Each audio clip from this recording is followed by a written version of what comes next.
Alright, so this video here, we're going to show you 3 more body weight exercises to add to those ones that we're already doing.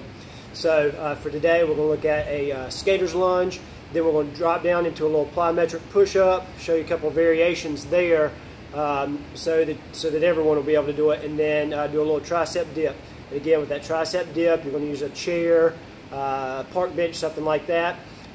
Just making sure whatever you're using to do those dips on is not going to move or slide on you. Don't want you hurting your shoulder, don't want you injuring yourself when you do those tricep dips. With the plyometric push-up and this skater's lunge, we're going to start with, all you need is just a straight line. I've just got a tubing on the floor. You just need a straight line, whether it's a parking lot line, a straight line such as if you're doing it in the house, your hardwood floor, you can use one of the seams of the hardwood floor. Anything that gives you a nice straight line to do the first 2 exercises, which number 1 is a skater's lunge, then number 2 is a plyometric push-up. So let's look at those real quick. Skater's lunge, you're just going over the line, back and forth, using those arms, staying low, really getting into that glute. So skater's lunge is here, back and forth. As quick and as deliberate as you can. Boom. Getting through there real quick, back and forth, drive those arms just like a speed skater would from the side. What it looks like is you crouch down nice and low, got that hinge at the knee, hinge at the hip, drive sideways, drive. So drive, drive. So that's the first one, that's your skater's lunge. Plyometric push-up, you're just going to straddle that line, and you're just going to do a plyometric push-up over and back. So we'll start on one side, and you're just going to go here, plyo across, here to here, boom to boom, okay? So that's your plyometric push-up. If the plyo is too hard, then you just do a walking push-up over it. So here, cross, here, cross, here, cross, and here.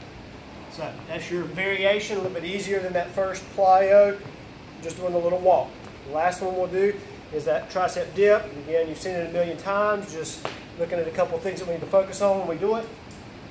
So what we're going to do here is butt is close to the stool, and you're just going to dip down. You use those feet, so those feet are close to you for assist if we need that.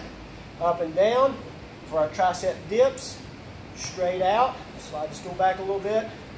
So straight out and dip. That makes it a little tougher. And again, what I like to look for here to keep you from hurting those shoulders is the upper arm, that humerus. I like to see maybe parallel to the floor. You don't need to drive it so that that humerus is pointing down. So here is sufficient. You don't need to go real low and start driving that force down into that glenohumeral joint, putting a lot of stress on that rotator cuff. Now what we want to do is stay parallel with that humerus there and drive up. Other thing we want to do is keep that butt close to the stool as we do it. That way we focus on the tricep. If you get out here, again, we're putting too much stress on the shoulder. So keep that butt close to the stool when we do it, or chair, whatever you're using. So those are the 3 exercises. The skater's lunge, the plyo push-up, and tricep dip. Add those again to the things that are already here on the YouTube channel. Check back. We're going to add more over the next few weeks. That way you're going to have an extensive body weight workout that you can do with very little equipment. That way you got something you can do outside while the weather is nice. Check back later.